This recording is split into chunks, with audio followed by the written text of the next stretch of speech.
morning. Good morning to everybody. Here we are again, year after year, in a meeting point for our region, gvSIG. Our conference would not be possible without the support of our sponsors and without you, of course, visitors and speakers. The conference is always conceived as a meeting point, as a learning platform, as a space for reflection and thinking.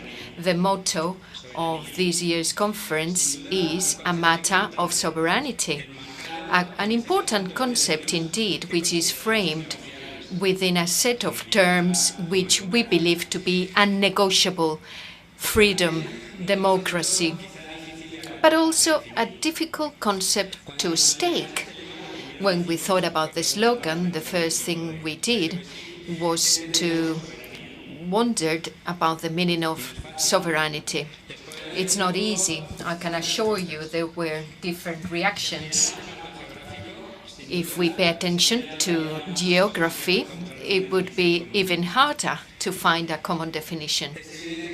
It is obvious that external factors today have an influence on the way we perceive the world. Obviously, the same concept of freedom is not shared by a Spanish woman and an Afghan woman. But let me go back to the conference. Do you know what most modern constitutions say in Article 1? Sovereignty. In relation with the exercise of power, a lot could be said about this subject in Latin America, and in recent years a lot is said about it in Europe. First of all, because the states so defend, so advocate, and secondly, it has to do with the people or with the markets. Somehow sovereignty suggests a right, the right to choose. Its meaning could be clarified if we take into account its opposite, dependency, dependence, cancelling our ability to choose, to decide. If we are dependent on something, clearly, if we vindicate a right, we need to exercise it against someone.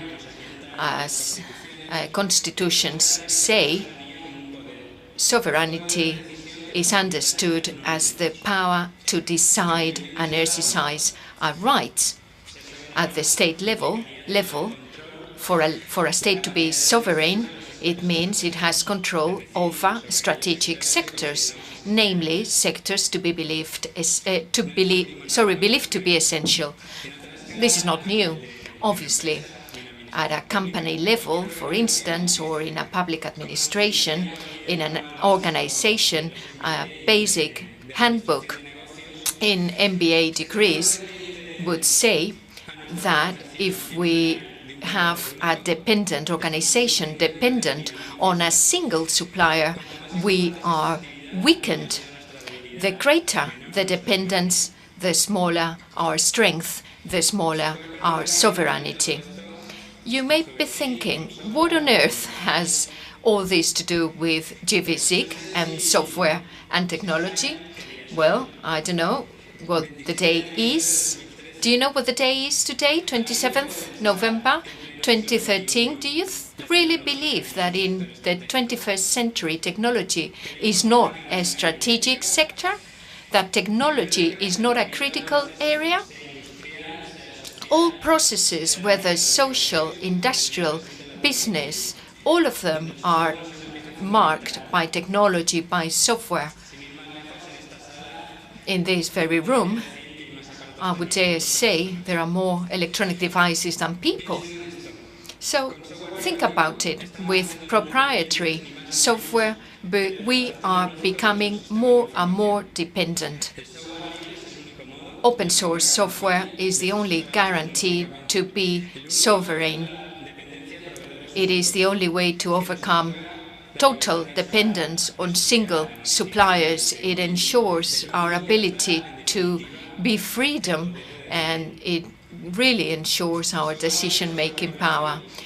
open source versus proprietary software? Or in other words, do we govern over technology, or technology and its owners govern us? Do we want to have technological sovereignty or technological dependence? Obviously, there is an easy answer to that.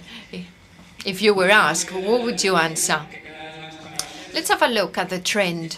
More and more countries are embracing. The first step is legislation. As it is the case with constitutions, dependence and sovereignty, technologically speaking, is also expressed by the law. In Spain, like in other European countries, we have frameworks, and the public administration needs to define open source, free standards instead of paying for licenses. Or we could have a look at other countries in the world, Latin America, for instance, with lots of initiatives which do favor open source software in the whole region. Bolivia recently passed a law together with Brazil, Ecuador, Argentina. Without technological sovereignty, we cannot speak about sustainability. However, open source software is not present in many areas, while proprietary software is present in most public administrations, as you well know. Those who want to have a monopoly over knowledge encourage us to be further dependent, not only by means of software, they also want our data to be on the cloud, out of our control. Our universities keep on educating students in different terms, not in open source terms. Why is all this happening? Why are we so resigned? Because in spite of legislation and rules, it is not considered a strategic issue. In the 21st century, technology is not given the importance it deserves. Even though, as Galileo say, it moves. Therefore, it is essential for you, for us, to keep on working right from the very base with your own technology as citizens. Open source software is synonymous with software for all, with mutual support, instead of no man's software. We're all entitled, but we're all compelled. We all have duties. Each member in the community, each organization is fundamental to ensuring sovereignty.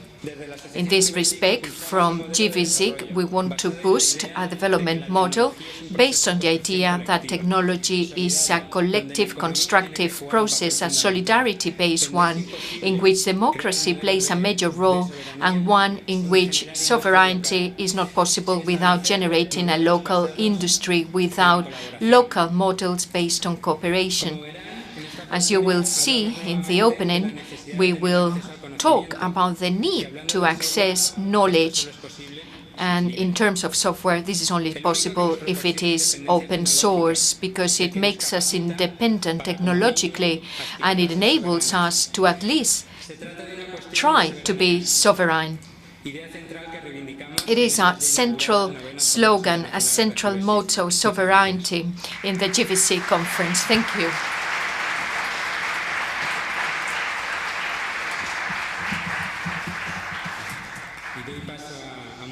I would like to give the floor to the chairperson. Oh, by the way, Martín García is the chairperson for the first session. He's actually the person who first launched gvSIG. Without him, the project would not have come true. He retired this year. He's now retired. When he retired, he told us, yeah, I'm retired from work, but I'm not retired from my values. I want to continue working on what I believe. I want to keep on supporting gvSIG So let's give him a round of applause, the ambassador of gvSIG.